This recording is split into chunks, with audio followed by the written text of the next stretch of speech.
the pop culture feel, and you will.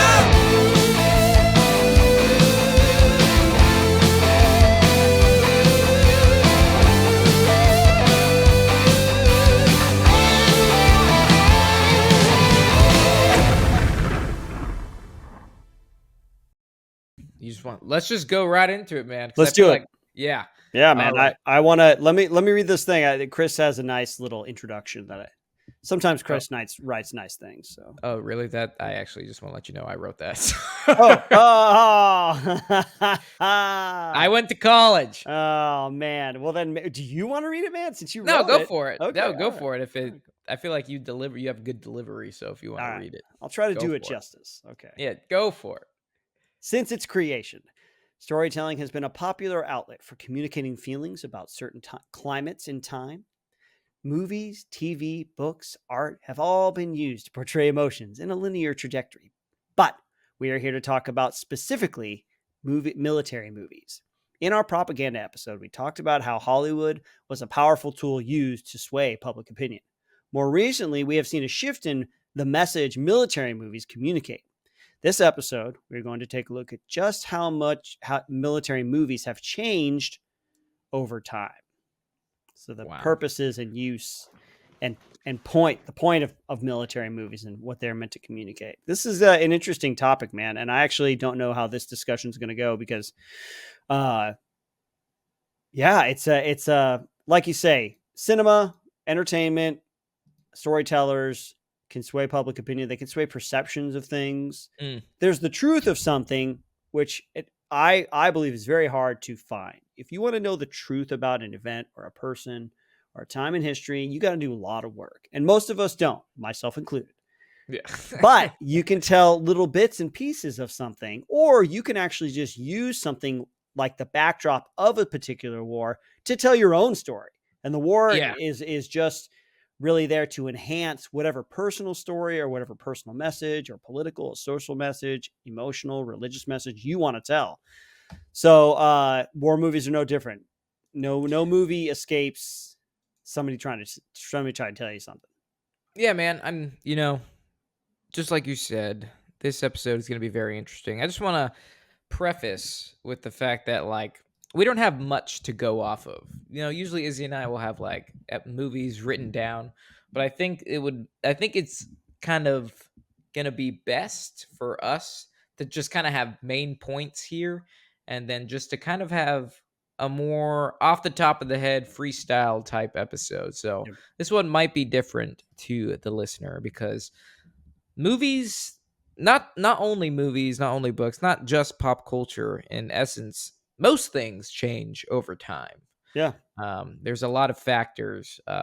War has been there since the beginning, but I mean, from a tangible perception, I don't think it's the same. We started with sticks and stones, then we sharpened those sticks and found out how to throw those stones. And then we found out how to project those sticks out of bows, and then gunpowder, and then armor, and then what we have today, like laser beams and shit.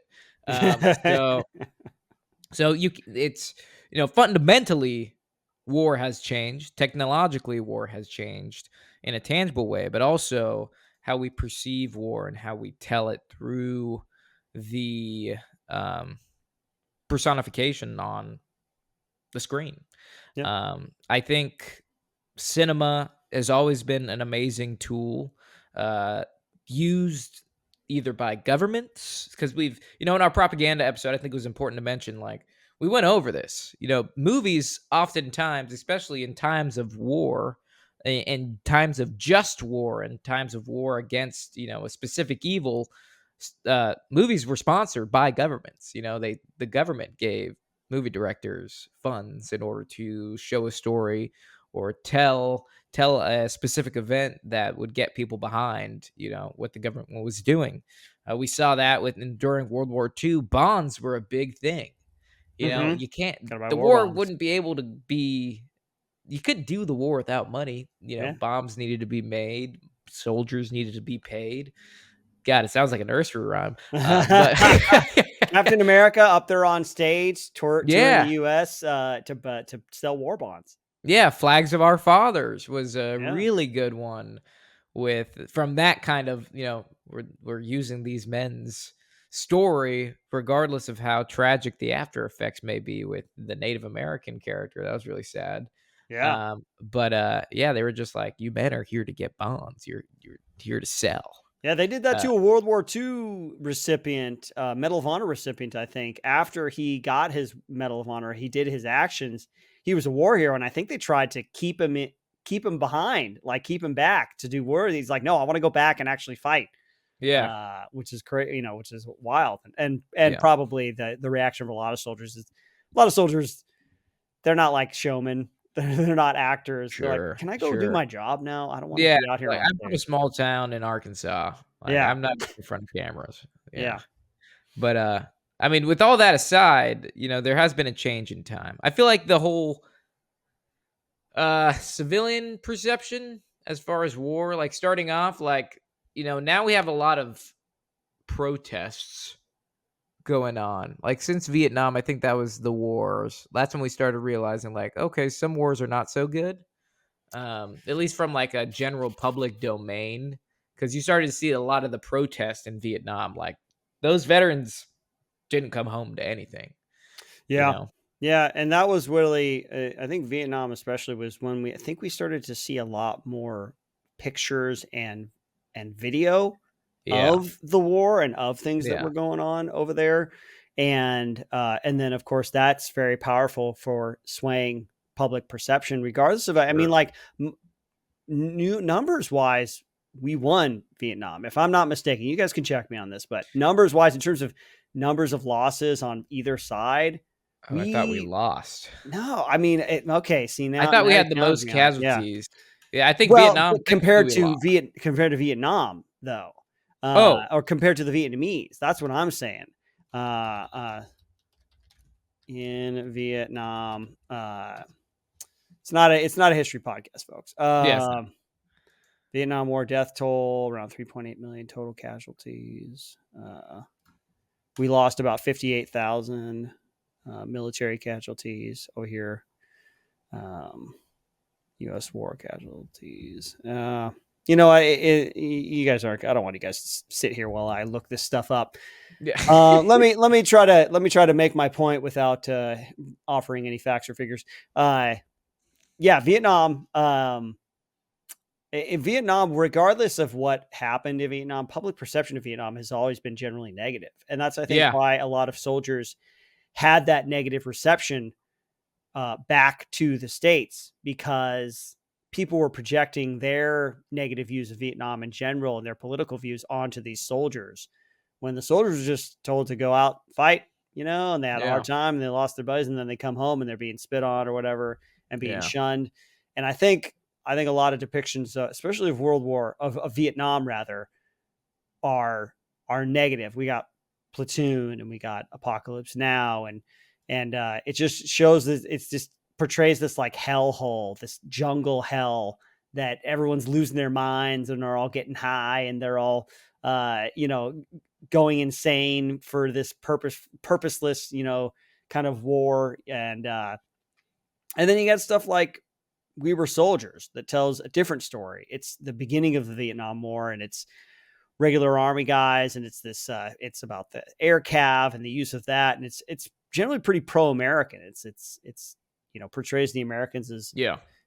these good people with good hearts. They got families back home, and then of course the Vietnam War lasted a long time. That's another thing too, is there can be these with a war that lasts longer than a couple of years. There can be like maybe certain movies or pop culture in the beginning of the war that portrayed a certain way, and then towards the end of the war, other movies maybe start to come out, or after the war ends, other movies come out that add a different perspective to it. Yeah, Vietnam lasted 20 years. Yeah, 50s and through the 70s. Yeah, you're right, man. Yeah, so Vietnam wasn't like a short little conflict. It was like a full-fledged. It was literally our Afghanistan was Vietnam. Yeah.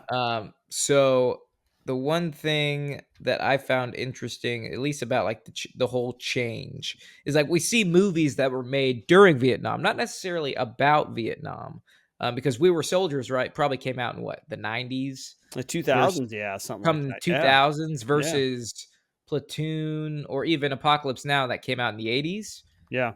2002 So for We Were Soldiers. Yep. so you have 2 decades between those movies of public 1986 perception for changing. Platoon. Yep. Yeah. So like, and you see the difference. So I feel like through time, so like we have the depiction of war.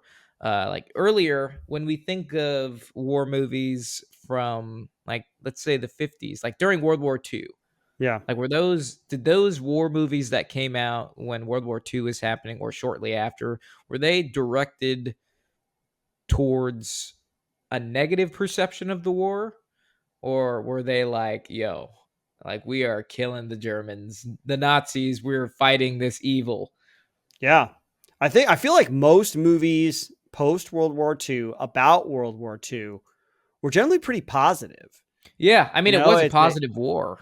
yeah, I mean, yeah, Yeah, and it was something that I think historically, at least pop culture wise, is perceived to be the bad guys versus the good guys. versus You the know what I mean? good. Like we could talk about there's more movies about World War II that talk about the horrors of war, but it's generally like, yeah, because of the Axis, because of the Germans, because of the bad Yeah, guys, right?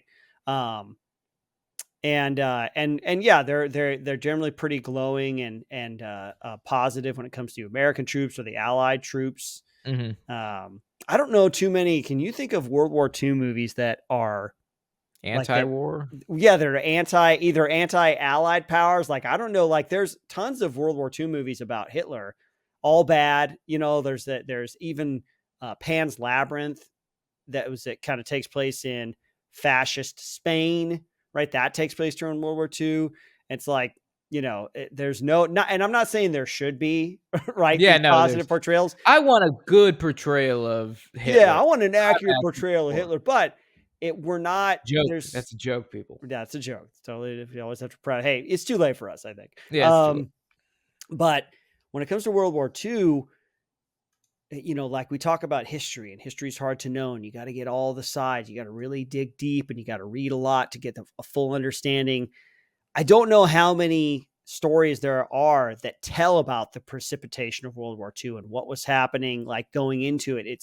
I guess Darkest Hour is about Winston Churchill during like a couple of weeks during that time of his tenure and them deciding to go to war and them being bombed and stuff. But there's not like this kind of overall, unless you want to see like documentary style, but it's like, it was like World War II is like bad guys, Germany, Axis powers, Japan, good guys, America, Russia at the time. And Yeah. then Korea and things like that. So, not that there has to be, but it's just interesting with World War II, especially. I think the die is cast in terms of how many different perceptions and perspectives we can get on the story of World War II. Like even Yeah. now, even public perception about World War II has not really changed all that much. No. Not that it should. I'm just saying, like, for the sake of argument, for the sake of the discussion, World War II movies are always generally going to be how they've been. World War II movies, Yeah, nothing's gonna change. Still, being called a Nazi is probably the worst thing you can be called. I'm Like, telling you, yeah, we don't even yeah. know what that word means anymore. But Nope. yeah, don't get called a Nazi. Yeah. Yeah. So I mean, and then but what about films for World War One? They were still pretty propaganda. I mean, in our propaganda episode, like World War One films were pretty much like, hey, we're out here, we're we're doing the job because there's evil in this world that we need to abolish. Yeah, Even on the German side, like you need to use that. What in Inglorious Bastards? Literally, I love it's like the World whole War movie II. theater. Yeah, Yeah, I mean it's World War II, but like Inglorious Bastards is just an example of how they're using propaganda in films. Like they want to make a film and show Hitler, so like people will like be super proud and they love it. So during World War II, I feel like that was exactly what was happening. There was a couple of examples we did in the in the propaganda episode that were made around the time of World War One in like Great Britain that showed like, we're out here, we're fighting the good fight. We need your support. Buy some bonds. Yeah. Yeah. yeah. So that was World War One is generally the same kind of way. It's generally yeah. positive for the England, America, that kind mostly England too, because America we didn't get involved Yeah, in we the didn't get war involved till till a very little bit late. later. Yeah. But Yeah. you got they shall never grow old, 1917, and then All Quiet on the Western Front. That was from the German perspective, but it was about like the horrors of war. It's been, people have called Yeah. it the best anti-war film ever Yeah. because because it's the slow degradation of humankind. You know, these guys in their and from beginning to end, they're just totally taken apart, and then they all die. You know. Yeah. Literally. Hmm. Um, so, and then, moving on down later in the world. So then you have Vietnam, which is all like, this is, there's not a lot of glorification of war, except for like we were soldiers. But at the time, like around the actual time of the Vietnam with public perception, they were very, in the States, a lot of people were in protest of the war. I mean, it was very clear when you had, soldiers doing multiple, just staying in Vietnam because they didn't want to come home, you know? Hmm. Like Mike Eckerd, we talked to, he was just like, yeah, I just stayed in Vietnam, you Yeah. know? You could Yeah. just do that. You could just go from unit to unit and be like, "Hey, you guys need some help?" Or, "Yeah, come on this mission with us," you know? Yeah, no, literally. So like that wasn't a thing. People would rather stay in Vietnam and the war than come home to like a country that spit on them at Taco Bell. Uh, Yeah. was Taco Bell in the 70s? Was it? I don't Oh know. man, I don't know. That sounds like an 80s and beyond thing. Yeah, at the local McDonald's. If Yeah, it was, McDonald's. it had not become corporatized to what we know Yeah, today. It was probably it was some the mom one and pop Taco Bell. shop that got bought out. Yeah, at a Del Taco in Yeah. Barstow. Yeah, but yeah. So around those movies, around that time, the 70s through like the 80s, the late 80s, there was like still a negative perception when they showed war. It was disgusting. It was brutal. A lot of the troops, like in Platoon, they showed the American soldiers as like just Yeah. savages. Yeah, they're betraying each other, they're stabbing each other Yeah, in the betraying each back, they're other, they're mad at each raping, other. they're Yeah, pillaging, they're doing yeah. whatever they want. It's like pretty much like Vietnam War. Our soldiers are criminals Yeah, over there. Casualties of War is another one. Sean Penn is there. It's about the rape of this girl and her family, and them trying to cover it up. You know, Vietnam is kind of it's kind of like if calling somebody Hitler. If you want to portray the U.S. military as bad and wrong and evil, you got Vietnam's kind of like, oh, let's make a Vietnam movie. You know, Yeah. I feel like they do Yeah. that. They've done that with Iraq, I guess, a little bit too, because I think public perception on that conflict changed over the years, especially They post just want oil. Iraq. Yeah, and Yeah. or it didn't. I've heard people like we didn't do anything. There were no WMDs. We didn't Yeah. make any effective change over there. It was a waste of time, which makes me feel kind of bad. But yeah, I think Iraq and then Afghanistan is going to be like Vietnam for us as well too, because it's so weird how that there do seem to be like parallels. Like we get involved, we escalate, we kind of just stay there for whatever reason, and there could be a lot of discussions around that, and then we just kind of leave. We didn't have to leave or whatever. A political, it's always the political stuff that comes in, right? Mm. Political regimes change, or maybe political sentiment changes, and then all of a sudden, like, we're going to do this now just because, not because militarily it's maybe the best thing to do, but just because we want to. And then we pull out like we do. And so I think Afghanistan, apart from, I mean, we'll see in the future, but there's Guy Ritchie's The Covenant, Mhm. which I think has a great message, and it's about the Afghanistan war specifically, but it'll be interesting to see the movies, if at all, that come out about Afghanistan and what they are trying to say ultimately about the war. Yeah.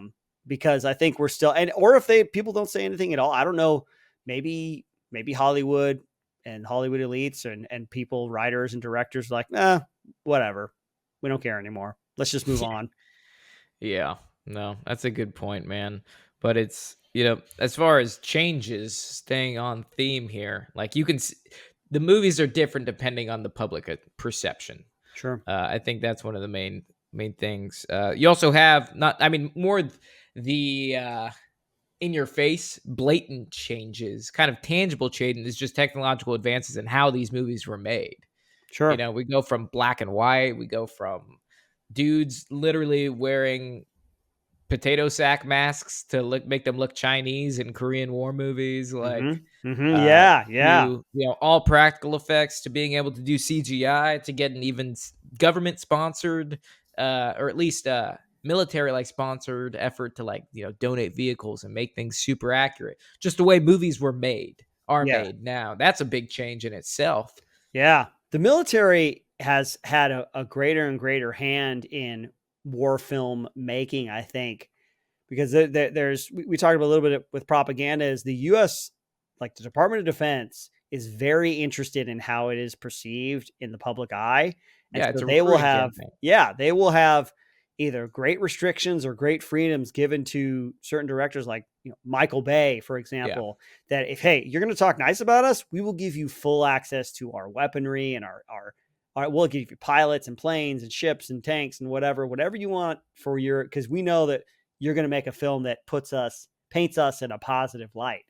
And so I think that has gotten more and more to be the case as time has gone on, and it's with technological advancements and being able to tell stories in a more technologically advanced way. That only, I think, is to the Department of Defense's credit, that they give cooperation to certain filmmakers. Yeah. No, I mean, it's all recruiting for them.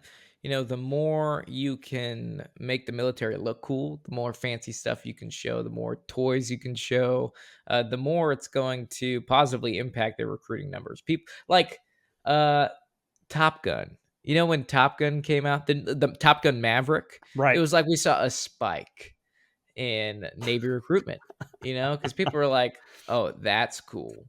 They're like, I want to do that job. That's super cool. Mm-hmm. What do you mean we sing Great Balls at Fire at the local bar? You talking to me? Like, that's cool, man. So yeah, I mean, I think it's a no-brainer for military to want to kind of partner with Hollywood, just because it makes things so much better.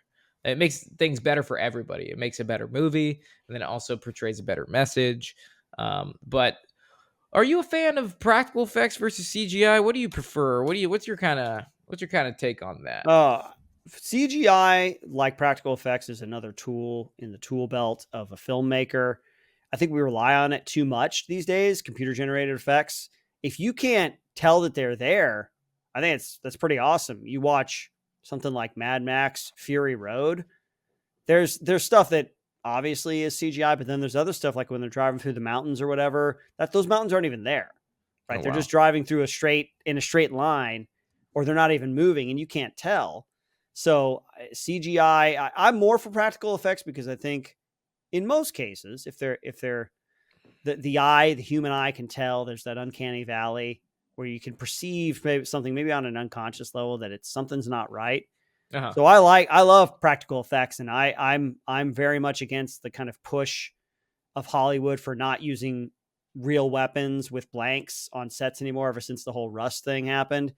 Now, that is to say, not to say like Guy Ritchie's The Covenant, just to use an example. I think they only used airsoft weapons on that one. Wow. And then they CGI'd in Yeah, like the muzzle the muzzle flashes. flash. Yeah, exactly. And so, I mean, that's like you say, if you can use it well, then then I think it's all right. But I don't think that there's anything wrong with using real weapons on set. You just got to be safe about it. We have had very few incidents, and then one big high profile incident happens. And I think it's just because most people in Hollywood are anti-gun anyway, that they'll use it as a big push to be like, oh, we can't see how bad guns are. We got to take them off. Yeah. Do you know who really shocked me came out as like anti-gun and then like has used guns in so many movies? I was really shocked by that. Dave Bautista. Oh, really? I was super upset. I was a big Dave Bautista fan, and then I think he did like a tweet where he's like, if you have an AR-15, you're a fucking idiot or something like that. And it's like, oh man, I really liked you, and like all your movies, you use guns and everything. So it's like, why do you take those roles then if you think that's the case? Yeah. I mean, it's any number of rationalizations and excuses that people have.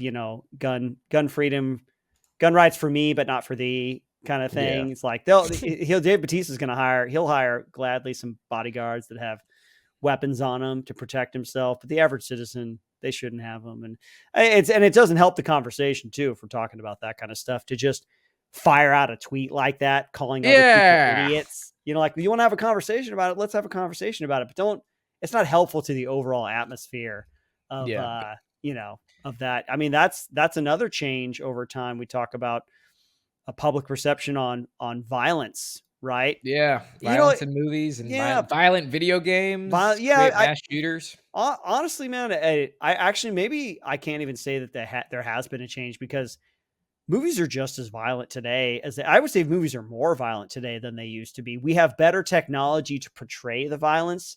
You look at movies like Extraction or The Covenant, or any other number of war films that are out there, or even just violent action films. We love our violence. I don't think we'll ever stop making violent films, action films, because it's just, people just like it too much. It's just too much in our nature to fight, and then to be fascinated by violence and gore and and weapons. I think that's why people, Dave Bautista and all Hollywood actors, they're never going to have a problem with using a weapon in a movie, because they know that people love their violence. They love their guns, Yeah. And regardless of whatever the political situation is, I think the day we stop having action movies, we really need to start worrying, because something weird has shifted in society. Something weird has shifted. Yeah. Yeah. Well, it's one of those changes, Yeah. Changes. I think with the. Go ahead. Ooh, what were you gonna? No, you go ahead. Nope, I feel like I've been. I've totally forgot. No, I'm sitting over here. Okay. Well, I mean, with those, I mean, kind of on the same theme as far as like character driven. We live in a time, consider it a good or a bad thing. We live in a time where like inclusiveness is like a more ideal theme in its storytelling. Back in the day, there are no movies with women leads. But now we have tons of war movies. War movies. Particularly. I think there was one that came out in the 50s that told the story of a English espionage who worked for like the special operations executive program in Britain that was collecting intelligence. I forgot what it was called. Let's see. Land war movies. Bear with me, folks. It was called. Is it Charlotte Gray? Is that? Is that isn't that a more recent one though? Is it? Let me see. Here's the link that I had. Yeah, with Kate Winslet. Carve Her Name with Pride came out in 1958. Oh, okay. It's based off R.J. Minnie's book with the same name, which was the chronicles of the life of the second ever woman to be awarded the George Cross during World War II. She was recruited as a member of the Special Operations Executive, whose job was to gather intelligence on enemy forces. So basically, you have a movie from the 1950s, still black and gray, that had a female protagonist, versus nowadays. I'm on a simple movie web list now, and like the top 10: Megan Levy, 2012, Testament of Youth, 2014, Return, 2011. G.I. Jane, 1997, Private Benjamin, 1980, Battle of Sevastopol, 2015, The Stopover, 2016, Charlotte Gray, 2001, Battalion, 2015. So just for example, like those dates, we had, I think, after 1950, you had a 30-year gap. Mm-hmm. And then you had Private Benjamin, which was a comedy, which was like some rich lady that joined the army and tried to survive. And it wasn't like a noble, like she's a hero. But then you had all these movies come out towards like 1997, G.I. Jane, which was like, this is a female badass in the Navy SEALs. Right. And then all of a sudden, boom, female protagonist. So that's a big change that we've seen from from earlier war movies. There weren't a lot of female-led ones. But then, to be fair, historically, there weren't a lot of women involvement. Sure. In these wars. Right. Yeah. Wars have been majority fought by men since pretty much the beginning of time. There have been exceptions to that rule, but they are exceptions that prove the rule. And as I'm not going to say whether or not we should have more or less movies starring women in leads. I think the push for diversity is more motivated by kind of Yeah. other social motivations rather than just like, Not hey, like a there's job this, well done. yeah, Not there's like this a, hey, you amazing earned woman. this. Yeah. Yeah. It's like, no, just women because women. But I think some of them have been, really kind of fun. I've really appreciated Zero Dark 30. Yeah. Well, now it wasn't a particular character, one particular person. I think the character that she played was an amalgamation of all the teams and the different people.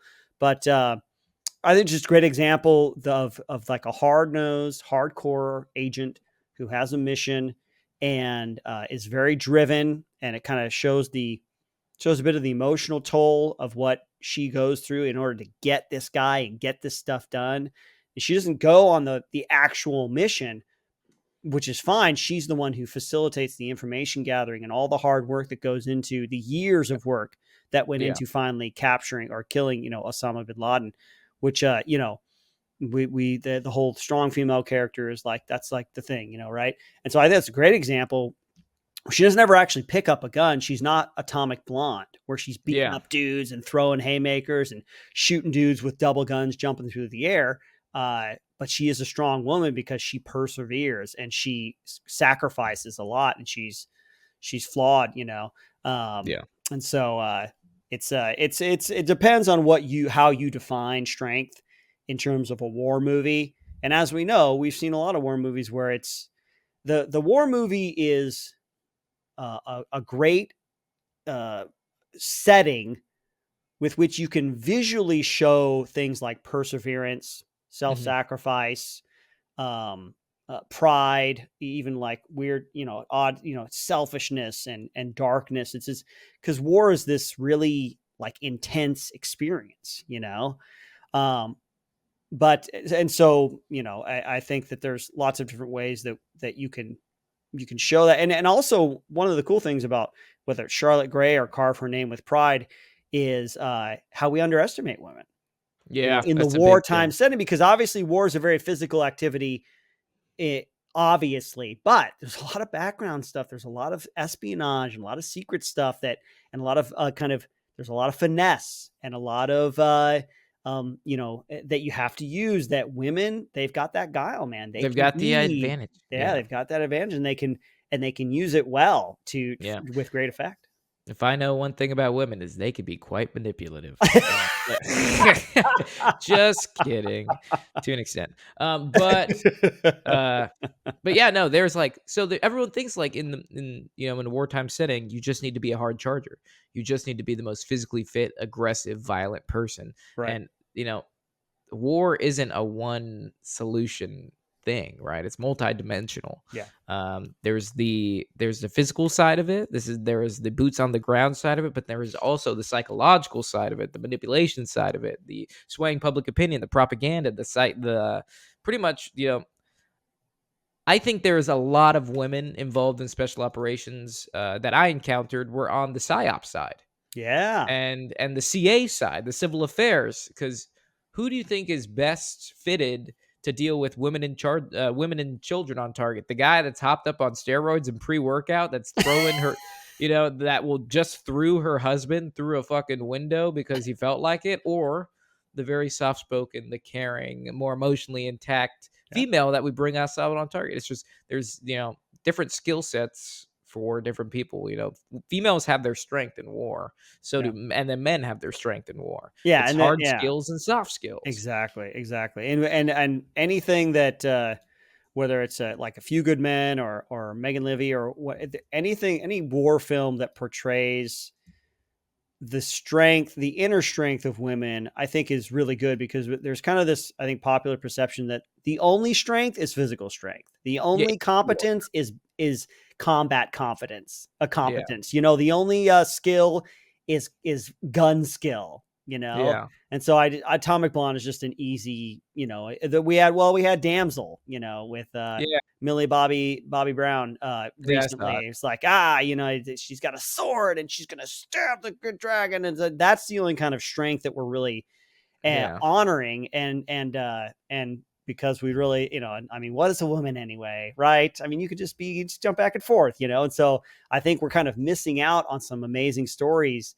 that about women in war and in conflict that don't involve them just punching dudes out and shooting dudes with a M60 by your bicep, holding it by your bicep or whatever. It's like, oh man, that's like you say, war is multifaceted, and women have played a pivotal, if not an overly enlarged role within the war effort. But man, they I think mostly because people underestimate them in a lot of ways, that they can get in there and they can have that quiet strength and they can get the job done that doesn't necessarily involve violence.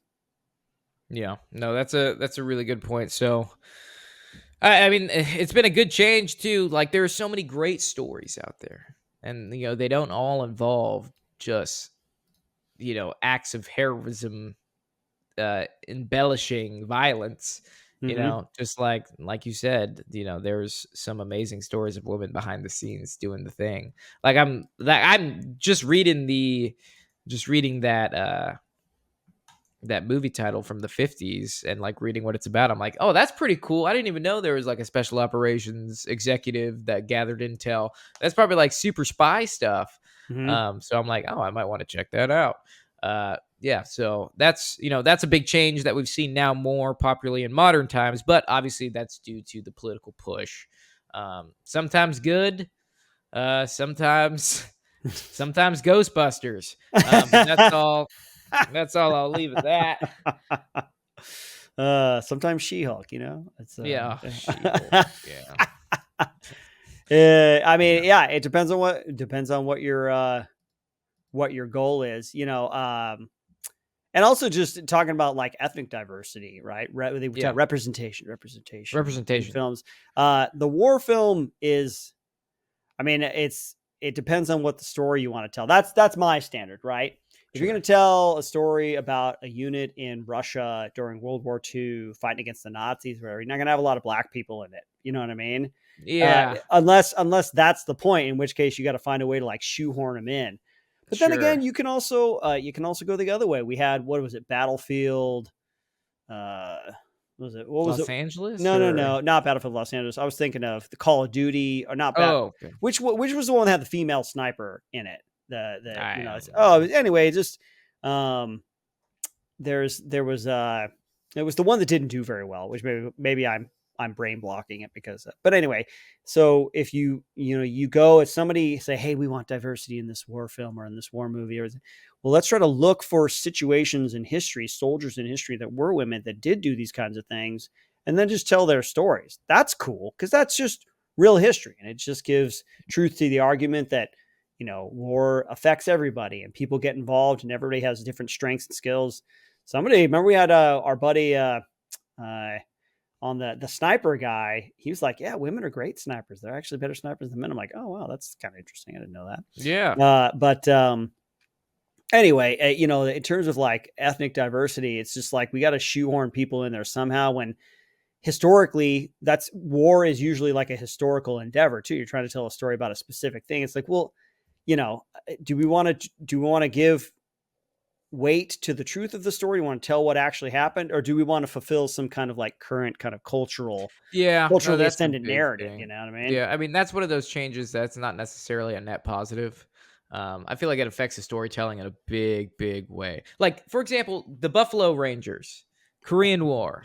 They were an all-black ranger company that was undersupplied and fought tooth and nail through the winters of Korea. Very famous ranger company. Yeah. I think they were, was there Echo Company, Golf Company, Delta Company in Korea? Because in Korea, the ranger companies were all set up. I think it was like Alpha through Hotel or something.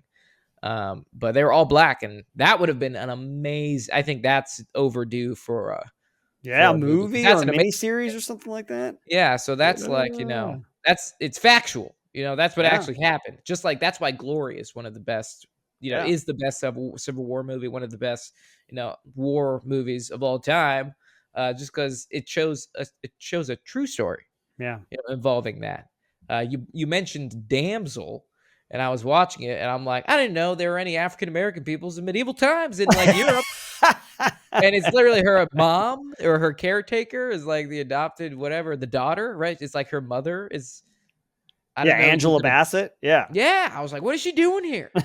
You know, It's a that's true fantasy. It's just that, yeah, genetics has no bearing on this magical yeah. fantasy land that we're Yeah, in. no, it's something with her skin palettes. It's like the plasma within it. She scans really easily. But that it was like yeah, when you like throw some EID stuff in that like and when you pepper it in that way, it takes away from the storytelling. I think it throws the audience off.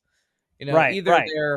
they're not focused on the story anymore, and depending on the person, they're so focused on like, placement and historical authenticity or something like that, whether they're like, "Oh my god, there's an Asian man in not 1300s Europe before they were even knew of their existence. Oh, that's so great." Or they're like, "Why is that Asian guy in 1300s Europe?" Yeah. It's like throws the audience off from the actual story. I don't know if that's like a tool they're doing it because their writing is so poor that they're like, hey, maybe if we throw just a zinger distraction in here, they won't realize that we just royally shit the bed on this writing. Right, right. Um, Which usually but does not happen, yeah, fortunately. Yeah. yeah. So But I mean, when I guess one more thing I'll say about this is if you want to see, I mean, if your goal is to see us come together somehow, and look past our differences and unite as one, which doesn't seem to be a lot of filmmakers' point. yeah, But if that is your goal, history's got tons of stories where we came yeah, together despite our differences. Man, we talked about glory. We've talked about, uh, you know, uh, all there's just chock full of them. You know what I mean? Like yeah, Even World War II, when we had like anti Japanese laws, and we had internment camps. There were still Japanese people that volunteered for the military and went out and fought for America because they're like, yeah. listen, this is all wrong, but I believe in the promise of America. And even though my family is in an internment camp or whatever, and I'm going to go out and fight for America because I believe in what it can be. Man, there's so many good stories about that. Yeah. And the ugliness and the imperfection of the American tapestry. Mhm. In war films, I think that's one of the good purposes that war films can do is to talk about overcoming our differences despite these very strong, powerful, even important differences. We overcome them to conflict with a common enemy, that kind of thing, for the promise Mm. of what American believe. It's good, man. There's always been a ton of diversity in the military. What do you got? Do you got anything? One more thing in terms of evolution that I think has generally been a positive one is a lot more countries are making their own war films about the Yeah. history of their own conflicts. And one of the great things about that is it shows the commonality of the brotherhood of war. Yes, Yeah. whether it's Malaysia or France or Russia or whatever, um, making a movie about a conflict way back in the day, and it's like, man, that soldiers never change, guys never change, people never change, and there's still that bond that's created when you're going through a hard time together, you're going through a war type situation. And also different perspectives. Like we watched recently Malbat, the Malaysian battalion movie, which had its flaws. Admittedly, was not the best The movie. the Americans with Australian accents. That was Yes, yes, yeah. but that was what the Malaysian unit was doing while the Black Hawk Down situation was happening with the Americans. So they Yeah. offered this other perspective and this fuller perspective on this one conflict Mhm. that I thought, oh, that's really cool, and the more other countries tell their stories, I think that pop culture is out there for people to explore and maybe get a better perspective or a wider perspective on whatever war or conflict we're talking about. Yeah, no, that's an excellent point. I think the global perspective. When we watched Malbot, even though it wasn't like the greatest movie ever invented, it's like, dude, I mean, from a guy that has that's looked into Somalia and knew that like 10th Mountain Division and the Pakistanis and the Malaysians were there, just they didn't have their story to be told. To see a movie that finally represented them, it just expands that. It makes that event more. It just adds to the value of Operation Gothic Serpent. But that's just one small example. There's when we're doing the Korean, whenever we go over the Korean War, most of the movies we talk about the Korean War are from the perspective of the Koreans, Yeah. Yeah. So like, even I've seen movies on World War II about the Japanese soldiers. There's The Last Samurai or The Last Ronin, about the Mhm. guy who lived in the jungle when the war was over, and he's like, "Nope, war's not over." And like the Americans are like, "Please, the war's over." It's Yeah. from his perspective, and it just adds more depth. I think it adds more human emotion. I think it's really easy to get sucked up into a perception that like the enemy's the enemy, and it's like, oh, but we're all human. Right. So it's, I think it makes it a little bit more, uh, what's the word? Like involved with makes it a little bit Adds more. context, adds Yeah, perspective. exactly. Yeah. Okay. Thank you for Yeah. filling in my brain with good words. But yeah, it adds context. It just adds more emotion. It makes an event not seem as if it's just written down on a piece of paper for us to read later. Yeah. So I think, I think global perspective is a good thing. It's just, and I think that's really because the access to technology, the ability to make these movies in countries that might not be able to. So that's another thing. But I'm intrigued to see. We have all these changes that we see from. When the invention of movies to when they started making war movies to what we have now here in 2024. I'm excited to see, or I'm more intrigued to see how the changes, if there's going to be any more changes, or what those changes will look like in the future. Like, I think one thing we talk about all the time is like, okay, well, you know how World War II is that war. It happened over 50 years ago. I think we're coming up on 70 years, close to 70 years Yeah. since World War II. I think 75. This will be the 76th. No, it's Uh, longer than that. Longer than 78. that. Yeah, we're probably maybe more 80 years we're looking into. Yeah, we're getting close to 80 years because I think the year I got out was the 75th anniversary. So that was 2018. So adding 6 years, so 81 years. Yeah. So we're like coming 81 years since World War II, and we're still making movies about that thing. Yeah. Like, what's going to be our World War II?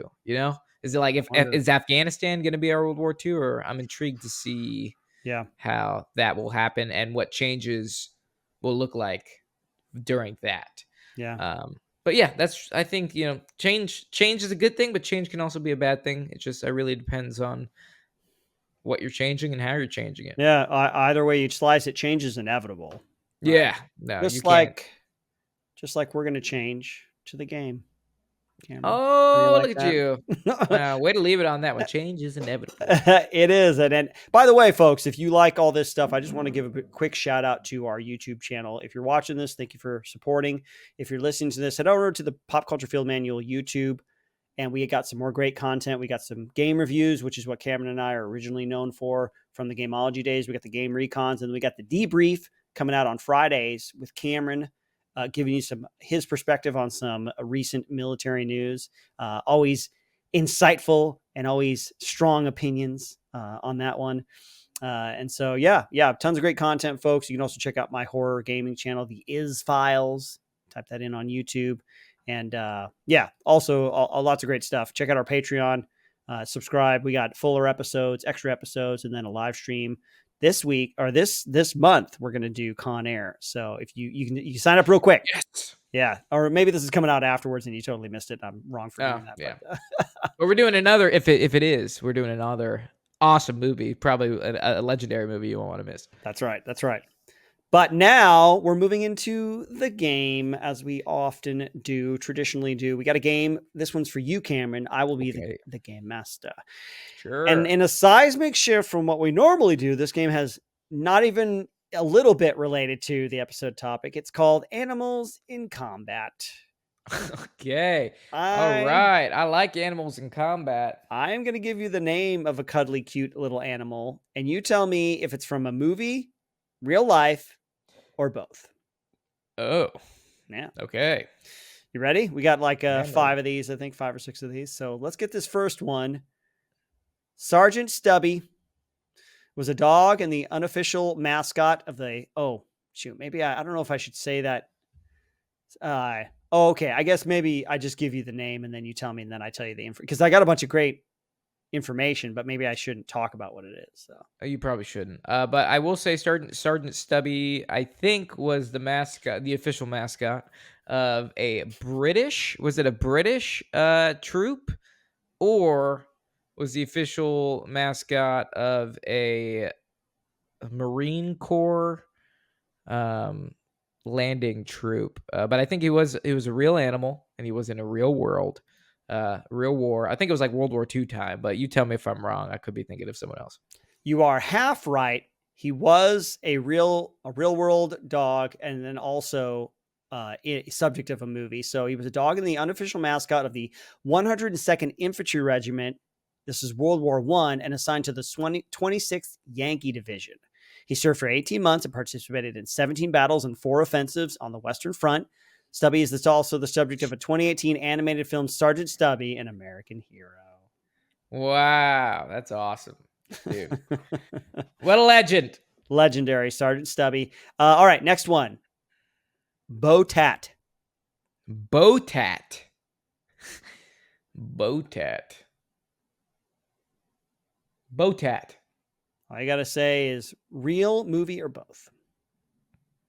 I'm just going to say movie. That is correct. It is the elephant from Operation Dumbo Drop. The elephants in the real story's names are lost to time. So that was the movie version. I don't know what the real. I gotcha. But, yeah, in the movie, that was his name. All right, next one. Wojciech.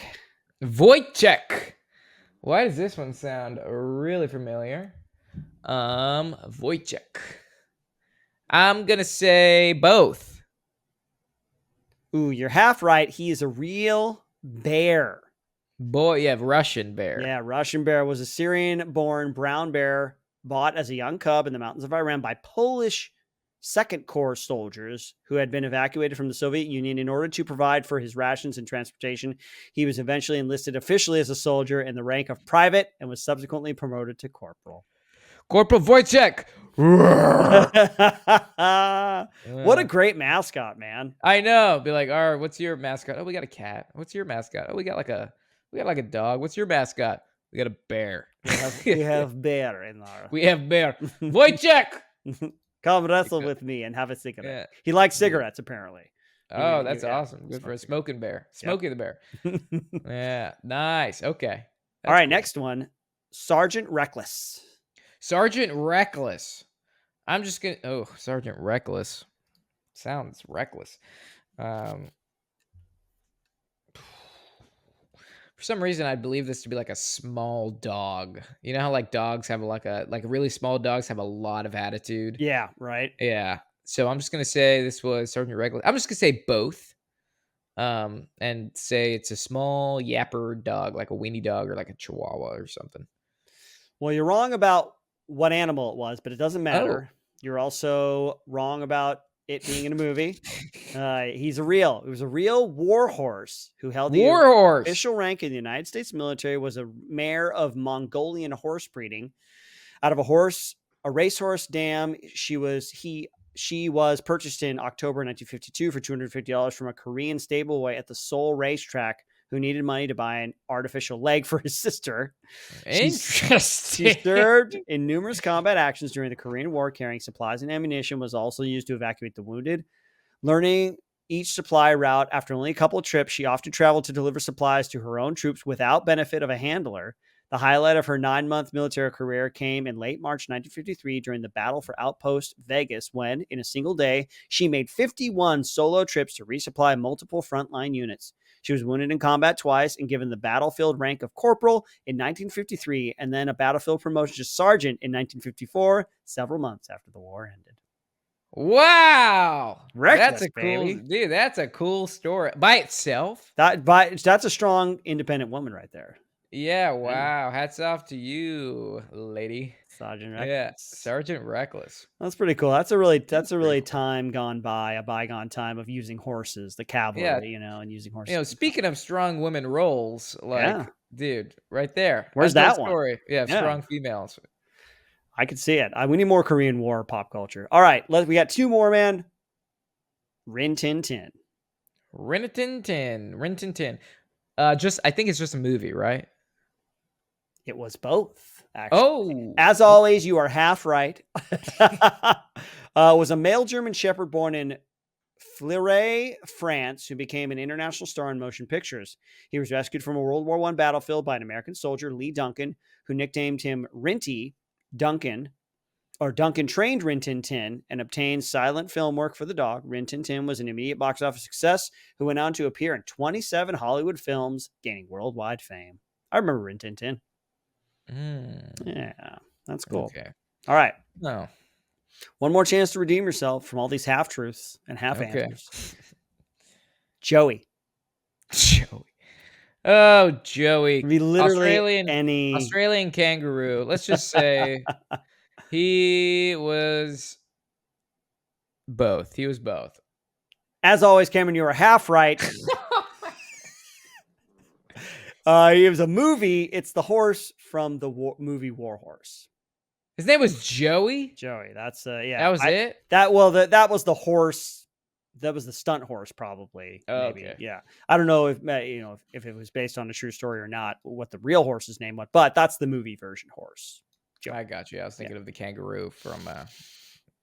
I mean, you're not wrong. There's a lot of Joeys out there in Australia. Kangaroo, Yeah, a lot of Joeys. The emu. Remember the emu war? Yeah, the emu wars. Probably some Joeys serving in that. Lost. Yeah, the Australians lost. Yeah, they lost the emu wars. But man, that was a challenging game. But I'm glad we played it because I learned so much. So I am actually very happy being half wrong, or I'll say half right. That's right. See, you're an answers half right kind of guy. I am a answers half right type of guy. Well, folks, how many did you get right? Let us know by sending us an email to pcfmpodcast@gmail.com. We always love receiving emails from you. It makes our days, and it also has a chance of being featured on the episode. So ask us questions if you want to know anything from Izzy's underwear color to some of our greatest aspirations in life. Send us an email at pcfmpodcast@gmail.com. Check out our Patreon, check out our merchandise, check out our YouTube, and check us ending the episode. Izzy? Cue music.